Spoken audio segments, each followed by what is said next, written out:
So this is about rural perspectives in substance use disorder treatment and prevention. And I had been part of a presentation at WISAM last year, which seems so very, very far away, folks. It really does. So some of this is from that presentation, and then it's been brought up to date with COVID. So here we go. The usual statement. Overview. We're going to talk about the challenges particular to providing substance use disorder treatment and prevention in a rural environment, and there are a number of them. But there's also some innovative models that are used, and we've got a bit of information about outcomes. So first of all, where do we fit? So this is Marshfield Clinic Health System, and I will own that the map. It's from last fall, so it's changed some, but essentially you get the picture. It's pretty much north of 10, although we've got some reach down below 10. Now we're down in Beaver Dam and things. But mostly when you think about us, think north, central, and kind of a bit to the west. But that's where we're located. Lots of rural environment up there.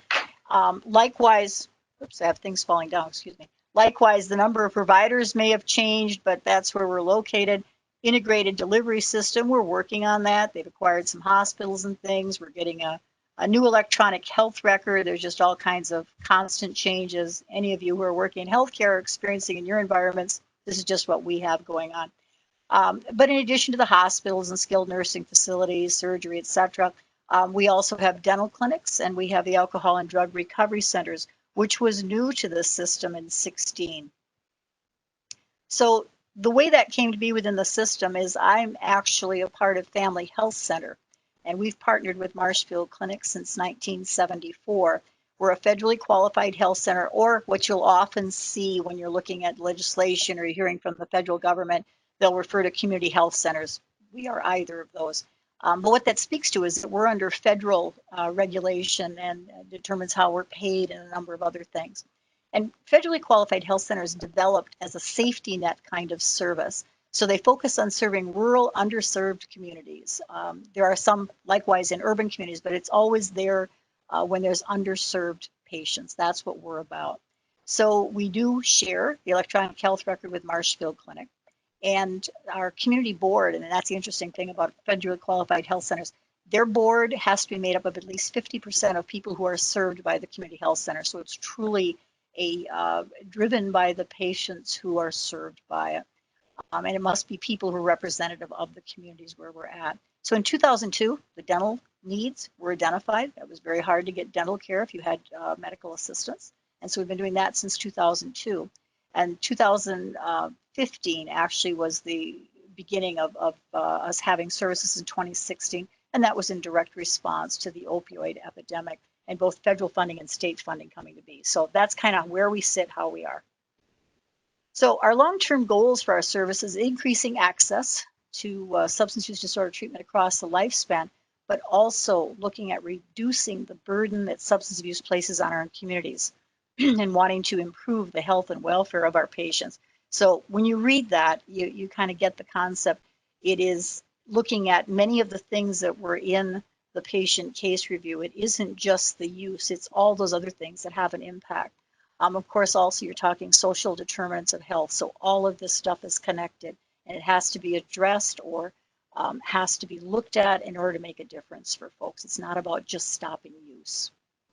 So with that, we look at the epidemiology of substance use disorder, both the incidence, new cases, but also the prevalence, what's in the community. We do know from a lot of other data that many of the people who actually have a substance use disorder, many are not seeking treatment. Some may not know they have one. Some may not have any hope of it making a difference. They're just struggling with it. But there are some that are seeking treatment. Then we know for those that are seeking treatment, there's problems getting to treatment. It's not available. Or if it's available, is there funding for it? There's just a whole batch of barriers. Probably this is one of the diseases that is most difficult to have and to treat. You just don't see a lot of fundraisers or poster children for addiction services and the success of it. So that's what it looks like. So with that, oops, excuse me, hit the wrong arrow. You're really looking at how prevention, treatment, and recovery come together. And as you see, there's overlay all across there. So if systems were well designed, and when I say that, I'm including by policymakers and funders, that would all come together. However, this is what it actually looks like. There are all kinds of silos. So you can get a grant to do something for a target population, but you can only do A, B, and C. If your patient needs D or your client needs D, he or she can't have that because that's not covered by this grant. But there's another grant, but you have to live in a certain spot. I mean, there's all these rules. So while there's a continuum of care that can be envisioned, the challenge is the funding to get there. The other thing that happens with funding with grants is so often there'll be a fantastic idea and a service that comes together under a grant. The grant gets done and the service goes away. And sometimes from an ethical point of view, it almost feels worse than if you hadn't done the service at all, because you've created a patient expectation, a community expectation, and then it just stops. And that's happened a lot. So sustainability is another key piece on that. So in looking at that, this is just a number of the grants, some that we've completed. It doesn't hit all the grants we have. But what this is basically there to represent is we use a model of braided funding. And the concept behind braided funding is that you look at what is the need in the community where you're at. Is there a grant that addresses it? And is there a way that you can use grant A in a synergistic relationship with grant B to provide more services to more people? Now, one of the issues with that is it's not as easy as this is the grant I have, this is what I do. It's a matter of these are the grants we have. How can we best make it work for patients with full integrity to our grant funders and seeking to get the maximum value to the patients and the communities? So this is what it looks like, and I'll talk a bit about a few more of those, but really think about braided funding. And the key to braided funding is there has to be all kinds of collaboration because there's lots and lots of players, lots of partners in this. There is no way that we could do a lot of what we do if it weren't for working with partners. We don't have the staff, we don't have the numbers, we don't have the reach for several reasons to cover everything. So then it's about collaborating and figuring out how to move forward together. So when you look at our centers, these are the three that we have. Actually, I opened Minocqua first in 2016, and that came out of the first HOPE grant in combination with HRSA specific funds to set up substance use disorder treatment. The HOPE Consortium is what the basis was for our first HOPE grant. And we had 10 partner agencies in 5 counties and 3 tribal communities. And the important thing is here was this HOPE grant specific to northern Wisconsin. And while it came out and DHS was saying, people need to apply for this, everybody said there's huge need. No one of our partners was in a position to apply for the grant. So it was only when we came together and said, well, okay, we think we should do a consortium to do that. That was how we applied and we moved forward from there. And I'll talk a little more about that. In August of 2018, we got a bit more HRSA specific funding and we opened up a center in Marshfield. Now, one of the reasons Marshfield was important to us is for myself and several of my staff members. I did have a full continuum of care service at St. Joseph's Hospital in Marshfield for 29 years we were open. That closed in 2013. And that was all the way from acute inpatient detox through medically monitored treatment and outpatient.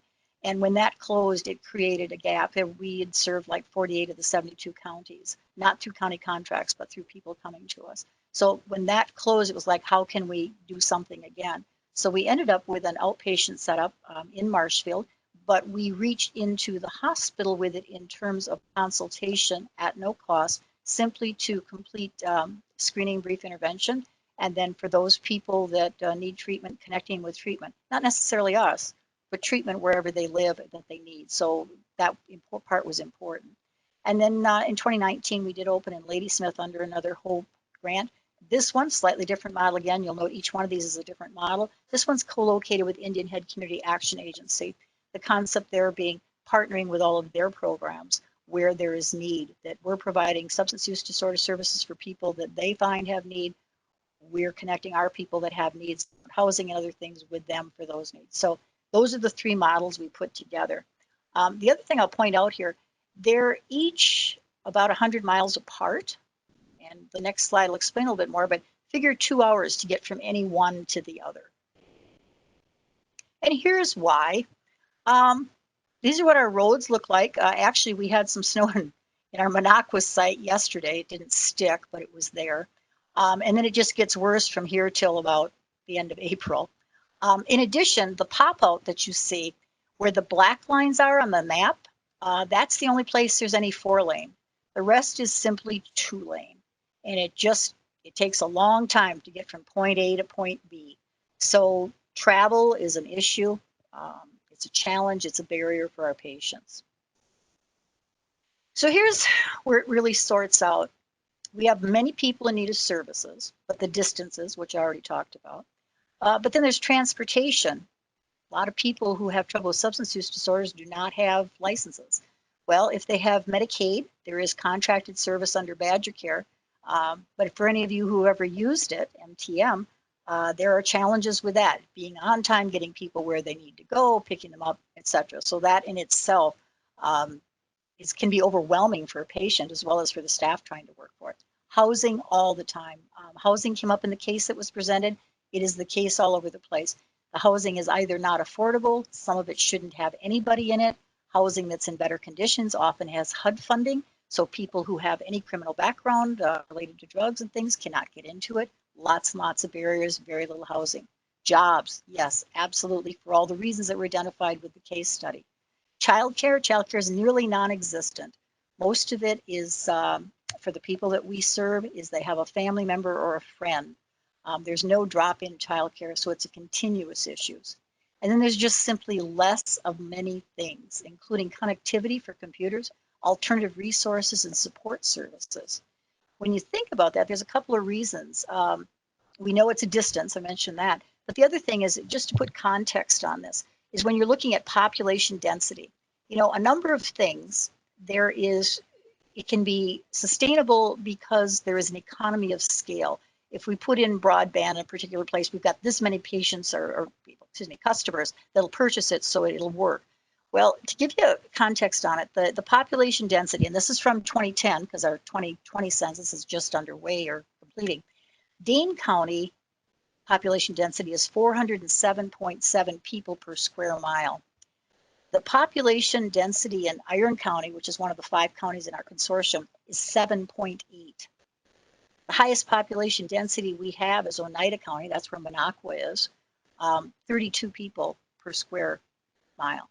So you can see that for many, many things, if we're just going to count on the business model is going to lead people, or the market will drive people being there, there's not enough market to drive anything to be there, which is part of why we have what we have.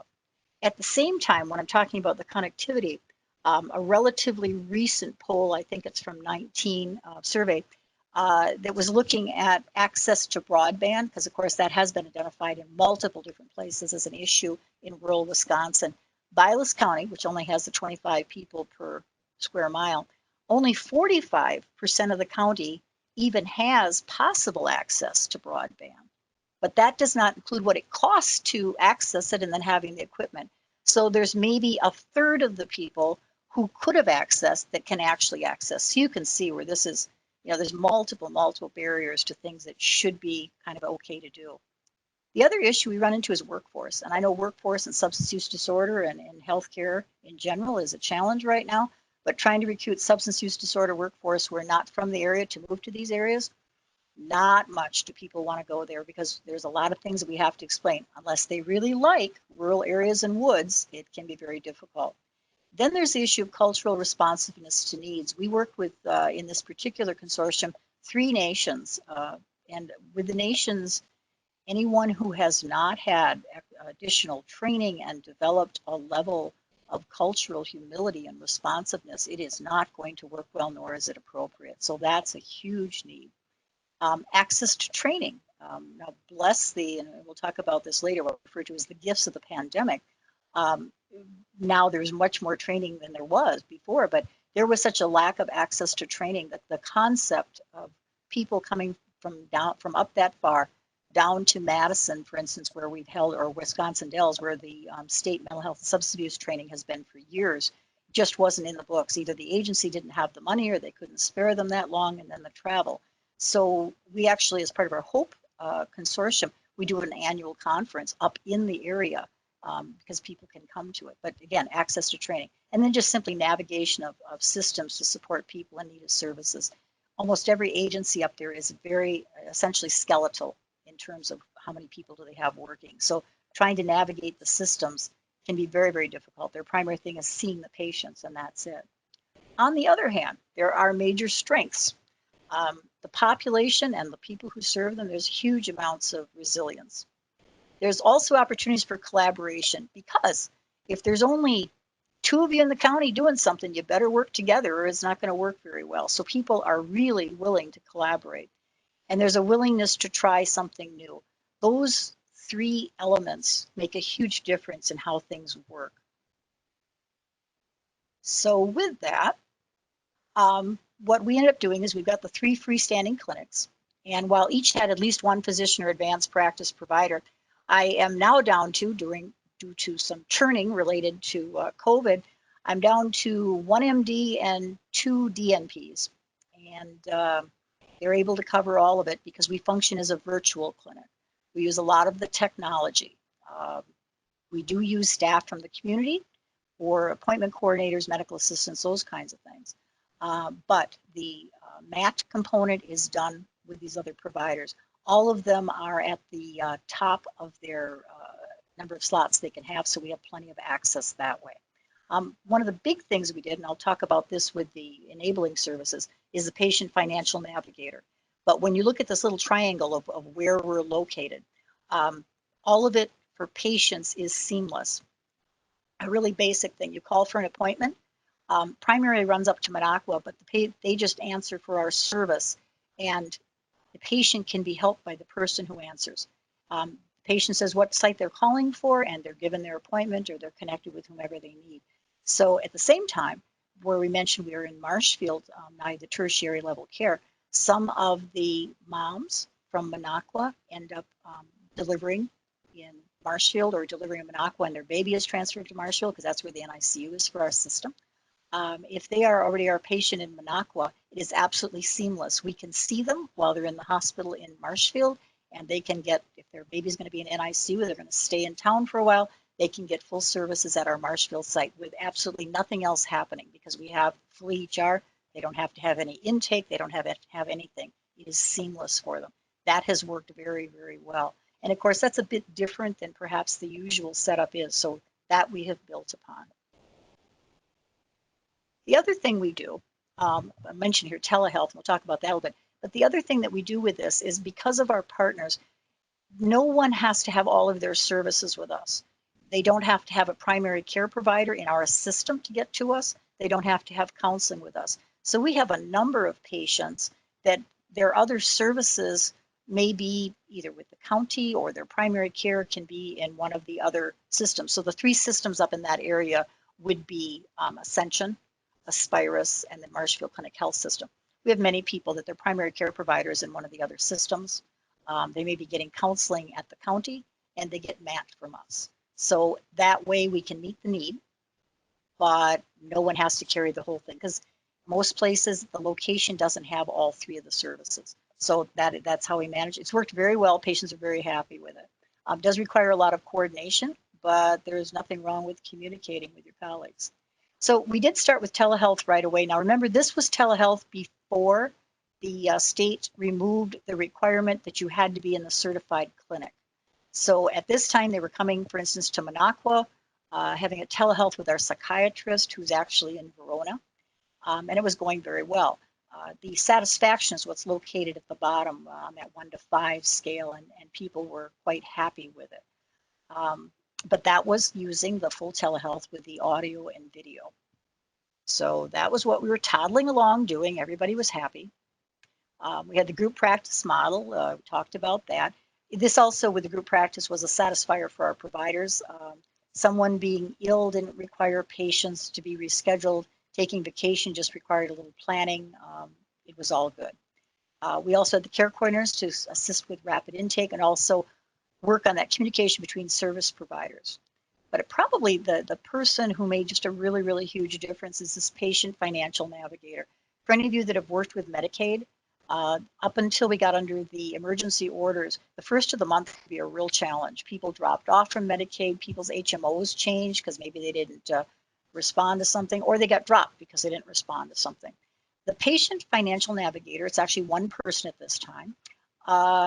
She, first of all, has a background in, she's lived this as far as having Medicaid, functioning with needing other assistance and things. And if you've never been in that position, people who need those services are not always well treated by the systems, and there's a level of stigma with that. People have also, again, related to their substance use disorder, have had trouble getting it together for rent, perhaps have had bankruptcies, have gotten into the dollar to dollar day to day rather than being able to plan and things. So the patient financial navigator works with all of that. And it has been huge for our patients, really positive response. We had someone come in the other day and he was just so excited. He'd accomplished 4 things that he wanted to do, including getting his driver safety done, getting off from paper with his probation officer, paying for his interlock device, and he only had 2 more months of payments to make back to DWD for some unemployment stuff that had happened.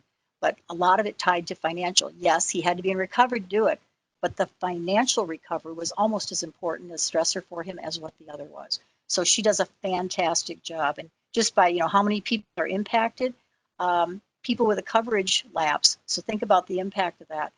March of 19, 9.6% had a coverage lapse. She's on it ahead of time, works with them, we can get them covered. So, and what we do is our financial intake is part of a regular intake, not from a, nope, we can't help you, but rather, how can we help you with this? Extremely positive. She has a number of patients who just call her directly because they're so positive about it.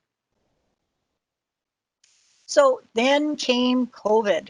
And as I say, last fall seems so very, very far away. The week of March 16th, in 24 hours, we switched 95% of our patients to telephone visits because, think back to the connectivity, there's no way we're going to be able to do telehealth. People don't have access for telehealth. The few that did have broadband didn't have enough broadband to have the video. They could do audio, so we just went with telephones. Of interest, even with that, I've got patients that can only get a text until they drive someplace, get to the top of the hill, and then we can do their appointment. Not uncommon at all. In addition, the staff that were moved home, they didn't have enough access, so we had to move them back. At that time, infection rates in the service area were low.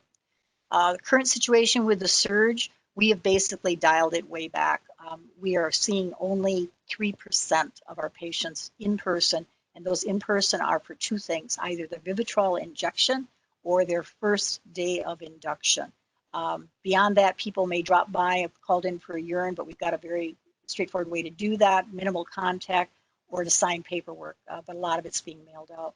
Challenges, I talked about the broadband. Staff couldn't work from home. The financial stressors, all kinds of people laid off, not called back, put out because they were positive, put out because somebody was going to be positive, just tons of that stuff. We spent much, much time just talking to people about those fears. And now we're having pandemic fatigue. Patients are struggles, and I mentioned staff churning. I think I've had a total of 5 people identified that they were leaving in a 1-month time. We are doing hiring, but that's the other thing because of the churning. I've got lots of apps too, so it's all good. The other thing is many organic supports are not accessible or available. So we talked about meetings in the other discussion. They're just not there. Things that people would just drop in and do with a friend that was supportive, and guy they know that's in recovery. It's just not happening. So all of that hit. On the other hand, and this is what we refer to as the gifts of the pandemic has been an absolute disruptor. So everything is challenged and we look at new ways to function rapidly. We were doing too many UDTs, and I don't mean that from an audit sort of thing. It's just we don't need as many UDTs as we did before. Now they're looked at critically. We do less, and we're getting, I think, very accurate information. We also look at a number of other indicators of how they're doing. The UDT is not the end of all of how someone does. We also have had increased recognition of what's valued by patients. People really want group when we can get it without killing anybody. Emergency orders that had been at absolutely warp speed. We appreciate the state response. We appreciate that telephone is paid for. And then we have the opportunity to expand services. We had patients with so many fears for their families. We spend a lot of time directing people to COVID services and working with them. And then there's the recognition we're all in this together, which has been huge. So with that, these grants continue on. We've actually picked up some more grants building off from them. And we look forward to what we'll be able to do. We've got a federal grant that just started for neonatal abstinence syndrome. We also have an RCORE implementation grant that we received. And then we are going to be a pilot for the rural hub and spoke. So we're building on all those consortiums. We've got a new one starting up in central Wisconsin.